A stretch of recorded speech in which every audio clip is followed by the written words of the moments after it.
Ny Petera voalohany toko faharoa andin'ny fahavaloambin'ny folo ka hatramin'ny fahadimy amby roapolo indray no akatsika fampahirezana androany. Petera voalohany toko faharoa andin'ny fahavaloambin'ny folo ka hatramin'ny fahadimy amby roapolo.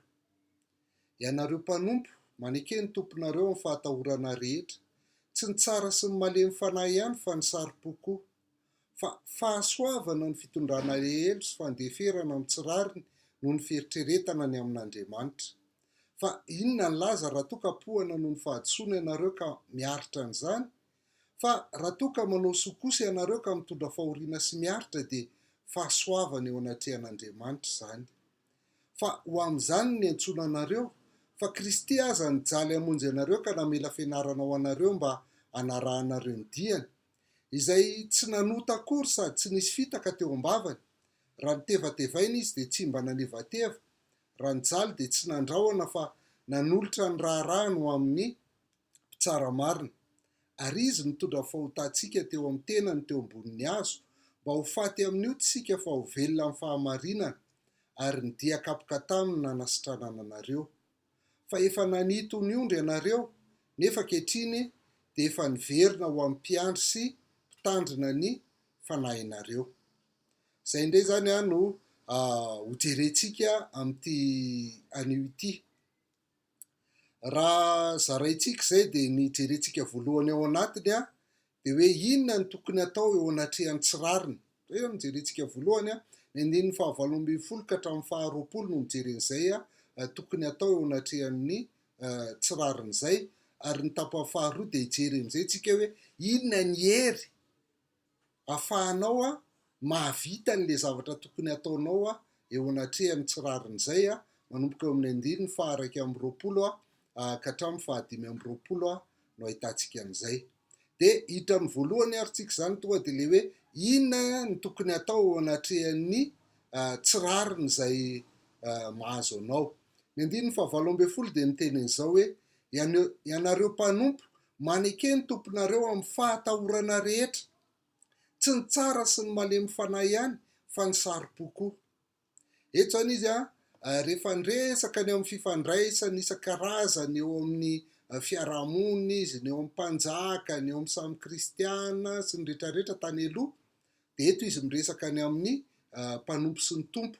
Ary rehefa amin'ny toko fahatelo indray izy eo ambany eo dia miresaka ny amin'ny mpivady zany. Dia eto mila hitantsika ny antsoina hoe mpanompo eto dia ataon'ny teny grika hoe oketay. Ny dikany hoe oketay dia amin'ny teny frantsay izy hoe domestika, izany hoe le olona rehetra ao an-trano zany. Izany hoe manomboka amin'ny zanaka, ny havana izay mety mipetraka ao amin'ny trano anankiray, dia eo ihany koa ny mpiasa, izay olona mandray karama zany miasa ao amin'ny tokantrano io, ary misy ny andevo, ny farany andevo moa zany tsy mandray karama fa dia zay andevo zay. Fa eto zany le mpanompo tsy andevo, tsy le dolosy araka ny mahazatra antsika no ilazany azy, fa oketay izany hoe ireo olona izay ao an-trano. Dia ireo olona ao an-trano ireo dia ao ambany fiahian'ilay tompo, antsoina amin'ny teny grika hoe despotay. Despotay sy moa izy zany raha maromaro eto izany hoe ireo lay tompo-trano zany, lay patriarka, lay raim-pianakaviana tompon'ny trano izay afaka mifesy baiko ny rehetrarehetra ao an-trano. Rehefa izay ny jerena dia hita eto zany fa azo lazaina amin'ny ankapobeny fa resaka eo amin'ny mpiasa sy ny mpampiasa ny tena resaka eto amin'ny ankapobeny. Tsy dia tena resaka fanandevozana loatra na dia misy ihany ary zany satria izany tena zavatra betsaka tamin'izany fotoana izany, fa resaka eo amin'ny mpiasa sy ny mpampiasa. Dia izay zany ny ambarany amin'le mpiasa izay tamin'izany moa betsaka kokoa ny mpanompo zany, ny mpiasa sy ny andevo, betsaka kokoa ny kristiana noho ireo tompo. Dia teneniny hoe manekeny tomponareo amin'ny fahatahorana rehetra, tsy ny tsara sy ny malemy fanahy ihany fa ny saro-poko. Satria fantatsika fa ny tompo dia misy ny tompo izay tsara sy malemy fanahy, mikarakara tsara ny mpiasany, tena hoe mifandray tsara mpiasany sy ny rehetrarehetra, izay mahafinaritra, tia manome zavatra ho an'ny mpiasa, manampy ny olo eo ambany fiadidiany zany. Misy zany, fa misy koa nefa ny tompo izay antsoina hoe saro-po, satria ireo tompo ireo dia tena hoe masika ary tsy vita amin'ny masika fa ratsy saina mihitsy. Zay le hevitry le saro-po eto, misy faratsiitsaina, faratsiitoetra ratsy mihitsy ao anatiny ao, ary izy ireo dia akoatran'ny hoe fibedesana sy famelezana ny mpiasany matetika, dia misy hatramin'ny fikasihan-tanana mihitsy ary tamin'izany fotoana izany izay ataon'le tompo. Dia zay no lazainy hoe ianareo mpanompo, maneke ny tomponareo amin'ny fatahorana rehetra, tsy le tsara sy ny malemy fanahy ihany, satria reny mora ny manaiky anazy, satria mba mahafinaritra zany mba miaraka aminao le tompo, dia mora ny manaiky azy. Fa rehefa izy no saro-po dia manahirana, satria na mety ny ataonao na tsy mety ny ataonao dia mahazo foana ianao, bedy foana ianao. Ary eto moa le faratsiitsaina n'le hoe saro-po ilazany azy eto dia voamaika ny fahitany ianao hoe kristiana, ny voamaika amelezany ianao anaovana zavatra ratsy sy ampijaliana anao. Dia miteny anefa ny tenin'Andriamanitra eto hoe manaiky ny tomponareo amin'ny fahatahorana rehetra. Ny fahatahorana eto dia tsy le hoe matahotra an'le tompo ianao hoe andeha hanao an'ity fa matahotra an'le tompo, satria le teny fatahorana eo dia fahitantsika eo amin'ny andininy fahafito ambin'ny folo. Ny andininy fahafito ambin'ny folo dia miteny an'izao izy hoe manaja ny olona rehetra, tiavany rahalahy, matahoran'Andriamanitra, manaja ny mpanjaka. Dia io teny hoe matahoran'Andriamanitra io ihany no ampiasainy zany eto amin'le hoe fatahorana rehetra, zany hoe ny antony anekenan'ny tompo ny mpampiasa zany dia noho ny fahatahorana an'Andriamanitra aloha voalohany indrindra. Dia rehefa avy eo zay vao ny fatahorana le mpampiasa zany. Ary raha vaditsika amin'ny teny hafa zay no lazain'ny Paoly ao amin'ny Kolosianina 3:7, dia ozy izy hoe na inona ataonareo izy dia ataovy toy ny ho an'ny tompo zany fa tsy ho an'ny olona, ka tsy miankina amin'ny atao sy ny toetra ny mpampiasa zany ny fanekentsika azy, fa miankina amin'ny fatahorantsika an'Andriamanitra, fanajantsika sy ny fanekentsika an'Andriamanitra. Dia mitohy izy eo amin'ny andininy fahasivambin'ny folo hoe fa fahasoavana ny fitondrana alahelo sy fandeferana amin'ny tsirary noho ny fieritreretana amin'Andriamanitra.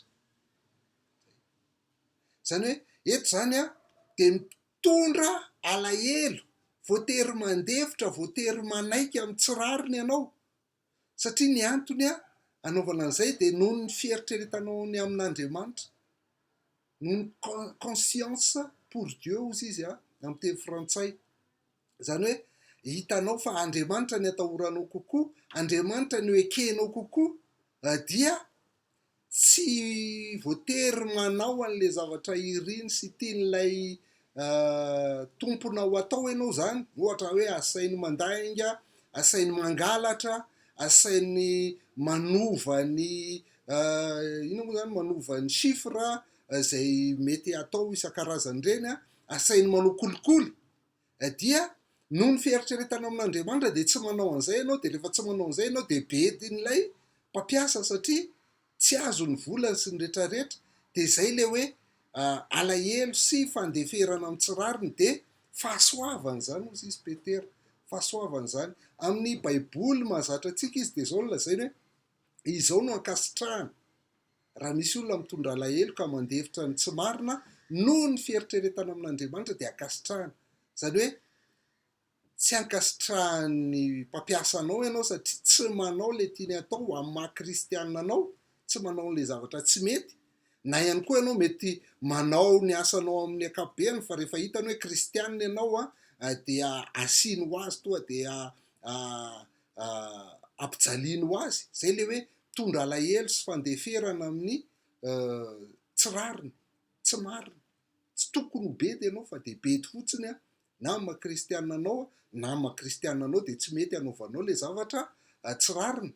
de tsy akasitrahan'ny tomponao ianao fa ankasitrahan'Andriamanitra, zao no akasitrahanao izy izy. De ny andininy faharoapolo izy miteny hoe inona ny laza raha toa kapohana noho ny fahadisoana ianareo ka miaritra amin'izany. Fa misy tokoa de voakapoka bedy mahazo fampitandremana sy ny rehetrarehetra fa noho ny adisoana nataonao. De raha izay no mitranga de tsisy laza, tsisy ninina fa mendrika anao zay fiaretanao zay satria nanao adisoana ianao. De tsy zay zany ny olana eto, fa raha toa ka manao soa kosa ianareo ka mitondra fahoriana sy miaritra dia fahasoavana eo anatrehan'Andriamanitra zany ozy izy. Fahasoavana eo anatrehan'Andriamanitra, izany hoe tsara ny ataonao kanefa dia voatery mitondra fahoriana ianao, voatery miaritra ny mafy ianao tahaka ny olona manao ratsy satria tsy manao ny sitrapony ilay mpampiasa anao zany.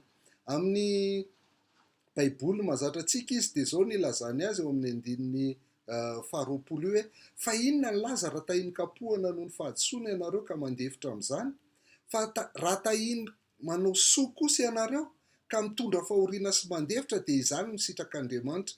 De hitanareo lazainy foana izy zany amin'ilay Baiboly protestanta mahazatra hoe sitrak'Andriamanitra zany no akasitrahana.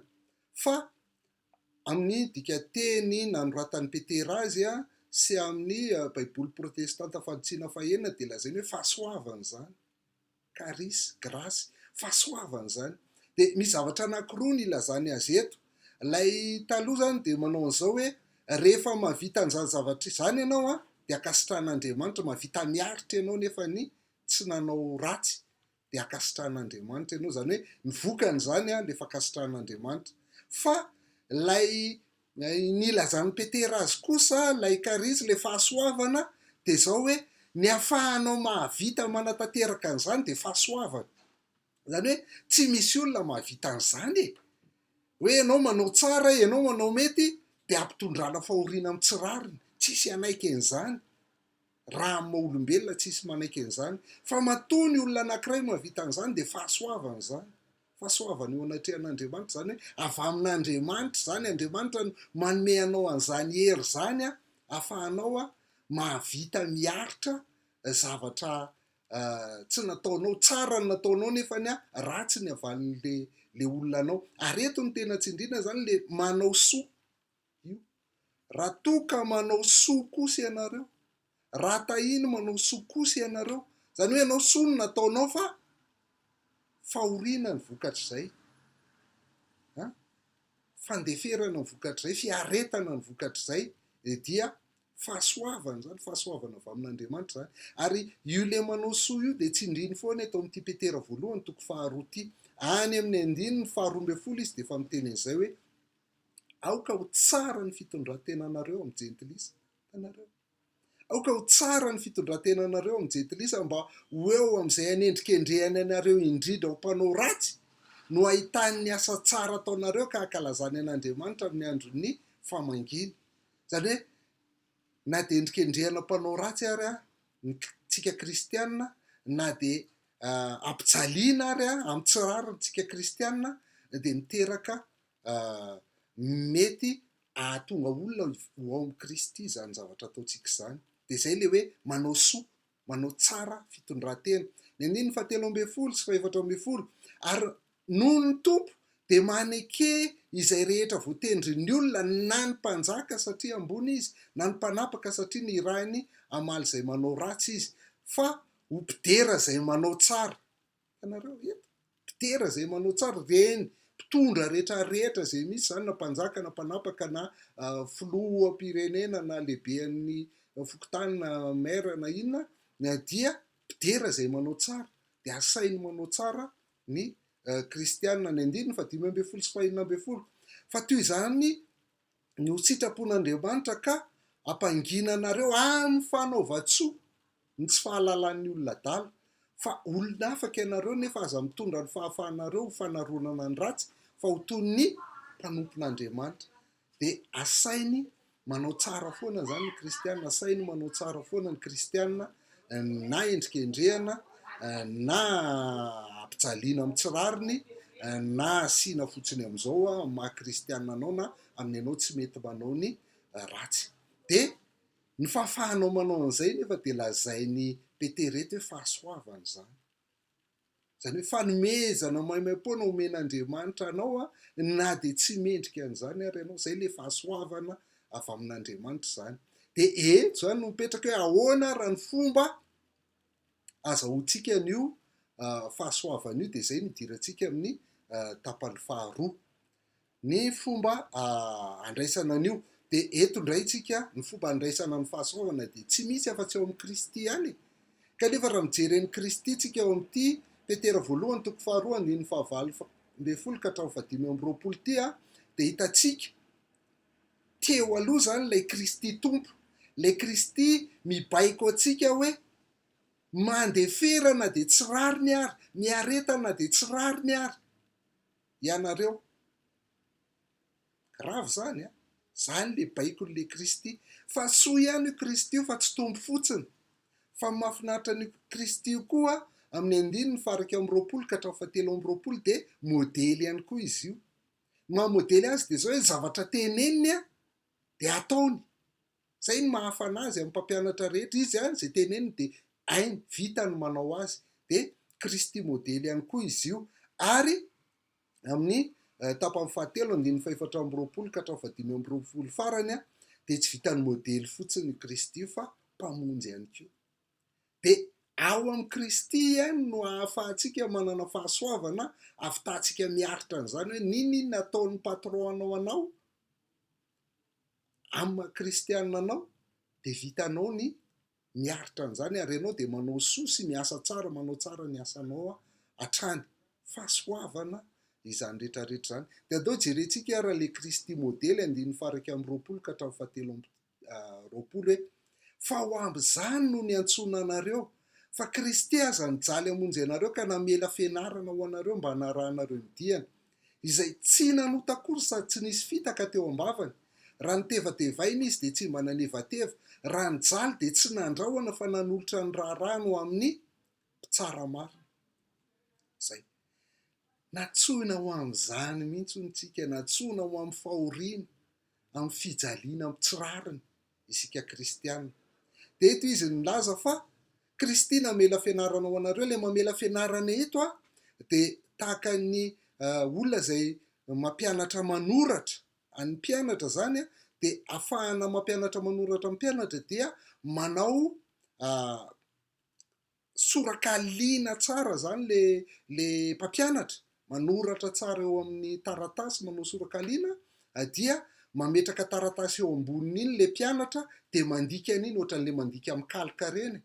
Tsy hainy ankizy amin'izao tsony angamba zany kalika zany, fa mahita taratra n'le sorakaliana ao ambany le mpianatra de manaraka an'iny soratra iny avy eto ambony a, de zay ny anarany manoratra. Zay zany le hoe mamela fianarana. De modely mihitsy zany Kristy eto. Inona ny mahamodely an'i Kristy zay asainy arahantsika ny diany, de zao izy hoe nijaly hamonjy antsika izy. Fa ny fomba ahoana ny nampijaly azy koa, zany hoe tsy ianao rery zany nijaly fa Kristy koa de nijaly tahaka anao, saingy mihoatra an'izany ary satria izy tsy nanota mihitsy, tsy nisy fitaka mihitsy ny teo am-bavany fa marina tanteraka izy. Avy amin'ny Isaia fahatelo amby dimampolo moa no nakany Petera n'ity hevitra momba ny Kristy ity. Tsy nisy fahotana nataon'i Kristy, izy de marina tanteraka ary tsy nandainga ary tsy namitaka mihitsy. Kanefa de inona nitranga taminy? Nijaly izy a, de rehefa teo amin'ny hazo fijaliana izy de nitevatevainy. Raha zanak'Andriamanitra ianao de midina teo fa vitanao mamonjy ny olona, ka maninona tsy mahavita mamonjy ny tenanao ianao? Mafy ane zany, ianao efa marary ny tananao, ny tongotrao fa tsihana, ny tenanao vao karavasy, lohanao misy satroka tsilo, de mbola mahazo ny vavy zany eny ianao, ary na le jiolahy anankiroa miaraka aminao ary de miteny an'izany koa hoe vonjeo tenanao de vonjeo zahay. Mafy zany. Fa izy tsy nanevateva, tsy namaly mihitsy izy fa naingina tanteraka. Tsy nandrahoana izy hoe mbola azo amiko nareo ataovy tsara. Zany hoe miantso ny anjely re mandeha fotsiny de vitany aminareo. Tsy niteny an'izany izy fa de naingina. Ina ary mono nataony fa de namela heloka ny nataony niteny amin'le jiolahy anankiray hoe anio no iananao any paradisa. zay ny nataony. Ary ny tena nataony dia nanolotra ny raharahany ho amin'ny mpitsara marina, mamelà ny elony fa tsy fatany izay ataony. Mbola nivavaka tamin'Andriamanitra ny nataony, ary nametraka ny adiny hoe alao ianao Andriamanitra no hitsara nyreto olona ireto. Raha izah dia mamela an'ireo fa dia ianao alao ianao no hamaly azany zavatra izany. Dia izay ohatra Kristy izay koa no tiany ataontsika hoe tsy isika no asaina mamaly ny ratsy ny ratsy, fa isika asain'Andriamanitra manolotra ny raharahantsika eo amin'Andriamanitra, ilay mpitsara marina. Dia alao izy no hitsara an'ireo olon'ireo araka ny fahamarinana, satria ny fitsarany dia marina foana, ary tsy maintsy ho avy izany, ary tsy maintsy hiatra izany. Fa iny andrasana amintsika, ny angatan'Andriamanitra amintsika dia zao hoe miaritra na dia tsy rariny ary, satria izany no nahazony Kristy. Ary laza antsika ho mpanaradian'i Kristy tsika, kristiana, mpanaradian'i Kristy, dia izany no andrasana amintsika. Zay zany le fahasoavana voalohany ahafahana manao an'ilay izy, dia ny mibanjina ny Kristy, mijery an'i Kristy, mijery ny nataon'i Kristy, dia manao toy ny nataon'i Kristy. Kanefa tsy ampy izay.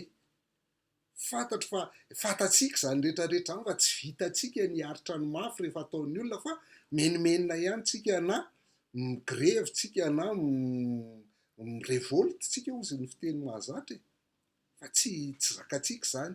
Fa mila fahasoavana mihoatra lavitra noho izany. Dia ny andininy 420 sy 520 no milaza azy hoe ary izy no mitondra ny fahotantsika teo amin'ny tenany, teo ambonin'ny hazo, mba ho faty amin'ny ota isika, fa ho velona amin'ny fahamarinana, ary ny diakapoka taminy nanasitranana anareo, fa efa nanito ny ondry ianareo, nefa ankehitriny dia efa niverina ho amin'ny mpiandry sy mpitandrina ny fanahinareo.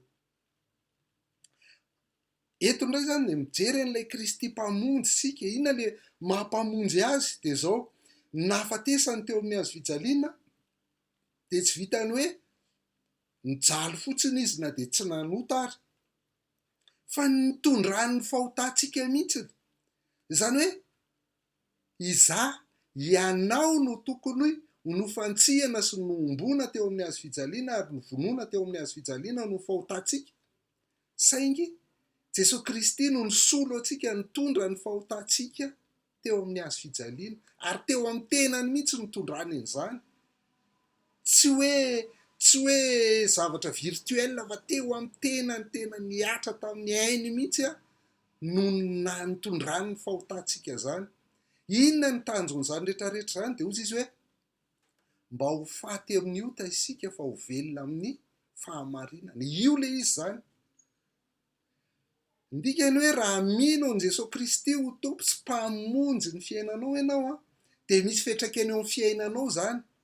Satria rehefa maty teo amin'ny hazo fijaliana ianao, maty teo amin'ny hazo fijaliana Kristy noho ny fahotanao, dia miteraka anao ho faty eo amin'ny ota ihany koa izany. Dikany hoe faty amin'ny ota dia tsy velona anao an'iny fahotana intsony ianao. Ny anankiray voalohany dia marina hoe lasa voavela ny helokontsika, lasa tafiavana amin'Andriamanitra isika, fa tsy vitan'izay, fa lasa maty amin'ny ota isika. Maty amin'ny ota isika, tsy manana ifandraisana amin'io fahotana io tsony tsika, tsy io tsony ny patrontsika, tsy io tsony ny mpibaiko antsika, ny debatsika, fa Kristy. Dia ozy hoe velona ny amin'ny fahamarinana isika rehefa avy eo. Zay le fahasoavana zay. Zay dia omen'Andriamanitra antsika eo amin'ny Kristy rehefa nino azy tsika. Zay ne ndikan'le hoe mandray an'i Jesosy. Ndikany hoe mandray an'i Jesosy dia tsy le hoe aizy Jesosy atao poko. Tsy zay fotsiny. Fa zao, rehefa maty izy dia maty amin'ny ota koa. Rehefa nitsangana tamin'ny maty izy dia velona amin'ny fahamarinana ihany koa. Tsy velona ho an'ny tenako intsony, tsy velona ho amin'izay mahafinaritra ahy intsony, fa velona ho an'ilay maty sy nitsangana hamonjy ahy, ary velona anao ny fahamarinana. Dia izay no mahatonga antsika hoe raha misy olo amin'ny Kristy dia olom-baovao izy. Tena lasa olom-baovao no hovain'Andriamanitra izany rehetrarehetra izany. Ka ny olontsika tsy fantatsika izay fahasoavana izay. Dia miezaka tsika miaritra trèfle eo izy ny fitenin'ny zatovo. Miezaka miaritra trèfle eo tsika dia rehefa farany tsika mipoaka ihany. Ary dia ratsy no mijetilisa raha mifetintsika amin'ny farany rehefa izay no mitranga. Fa eto zany de rehefa fantatsika hoe kay lefa andraisako ny Jesosy Kristy io de manova ny fiainako faty amin'io ary ho velona amin'ny fahamarinana indray, dia lasa mahavita manao zavatra hoe na inona toetra ny mpampiasako de za manao ny marina foana ary manao ny asa toy ny an'ny tompo fa tsy ho an'ny olona, ary manao an'izany tsara. Ary ninona lazay ny mpampiasako rehefa tsy mifanaraka amin'ny sitrapon'Andriamanitra zany dia tsy manao an'izany. Ary ninona fibedesana sy latsalatsa sy ny esoteny zay ataon'ny mpampiasako amiko satria za kristianina de tsy mampaninina azy zany, satria ilay Jesosy Kristy atao anaty koa de efa nataony izao tontolo an'izao, nataon'izao tontolo zao an'izany fanevadevany zany foana. Zay. De toyany moa ny dia kapoka tany no nanasitranana anareo de zava-dehibe mihitsiny. Lay kay le dia kapoka teo amin'ny Kristy io no nahasitrana tsika amin'ilay tsika le be famaliana iny, amin'le tsika be menomenina iny, zany aretina daholo zany amin'ilay tsika tsy mety manao ny asa tsara iny, aretina daholo zany. Fa kapohana an Jesosy Kristy teo amin'ny hazo fijaliana de manasitrana atsika n'izany rehetrarehetra zany, mahatonga atsika ho afaka amin'ny miaritra fahoriana sy mahavita manao ny tsara foana na ohatrany ahoana ny toetra mpampiasa atsika. Izany le aretina mafy zany. Fa ny aretin'ny coronavirus, ny aretin'ny sery sy gripa ny tazo sy ny aretina maro isan-karazany eto ambonin'ny tany de zany tsy maintsy mahazo ny kristianina, fa rehefa miverina ny tompo zay vao tena sitrana tanteraka amin'izany tsika. Fa santatra fotsiny raha ohatra ka sitrana amin'izany amin'ny alalan'ny vavaka sy ny fahagagana sy ny isan-karazany tsika de santatra ilay fanjakan'Andriamanitra ho avy zany. Raha ohatra ka tsy voan'ny aretina mihitsy tsika de santatra ilay fanjakana ho avy zany, fa na tsy voary tsika tsy maintsy ho faty ihany.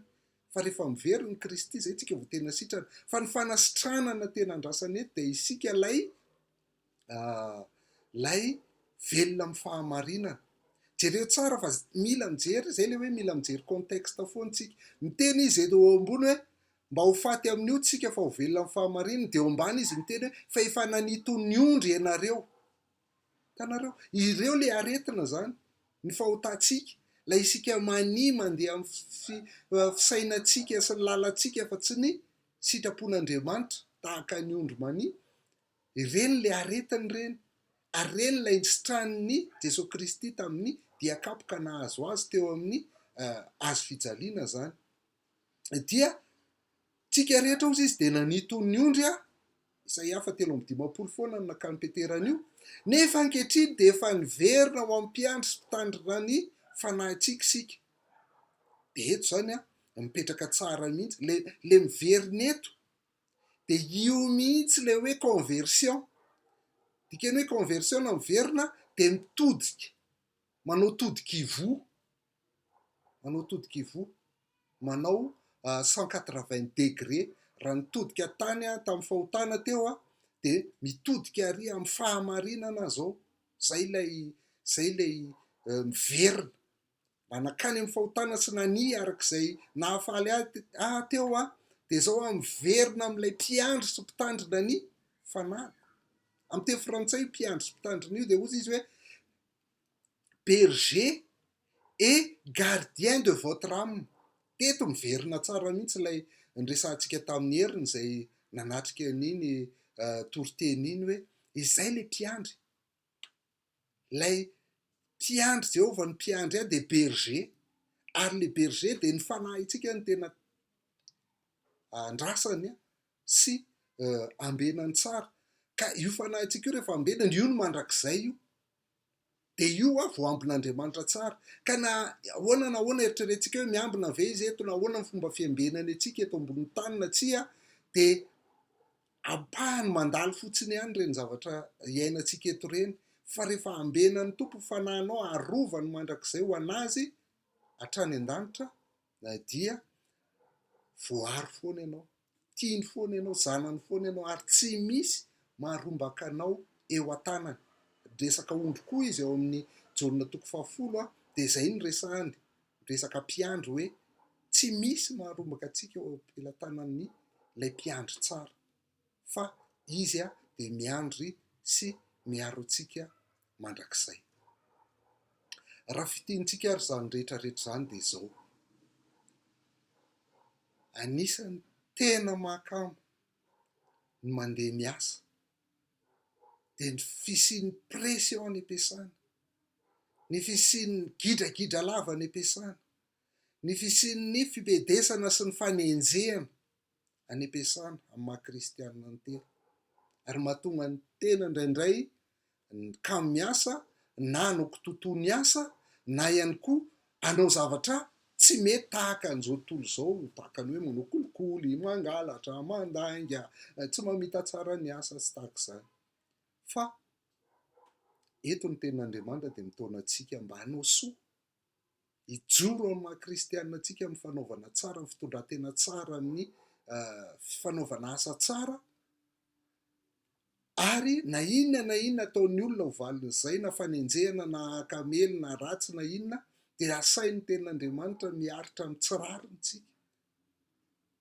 Fahasoavana zany ozy izy, fahasoavana zany ozy izy. Dikany hoe fahasoavana zany dia zao hoe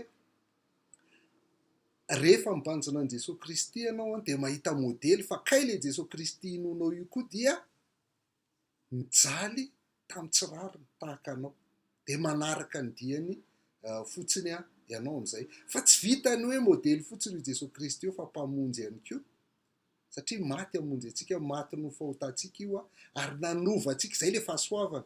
Ianao le mpanota ondry-many sy ianao lay mpanao ratsy velona amin'ny ota iny dia nataony maty amin'ny ota, niara-maty taminy amin'ny ota, ary velona amin'ny fahamarinana indray ianao zao, velona ho an'Andriamanitra, velona ho an'i Kristy, ary afaka mahavita manao izay lazainy dia hoe ninona mitranga any am-piasana dia mazoto miasa ianao, miasa tsara ianao, ary miasa mafy ianao, miasa ho an'ny tompo ianao fa tsy ho an'ny olona, ary ninona fanenjehana dia miaritra amin'izany ianao, satria izany ozy izy no ankasitrahana. Tanano mety foana le fahasoavana sy ankasitrahana, izany ny tena ankasitran'Andriamanitra antsika rehetra. Dia misaotra anao indray naharitra tamin'izay dia manantena anao hijery sy handray an'le fahasoavana avy amin'ny tompo dia tsy hanao slogan fotsiny hoe ny fahasoavan'Andriamanitra no natoy izao fa asa hijoro an'izany hoe nahavitako an'izany dia fahasoavany.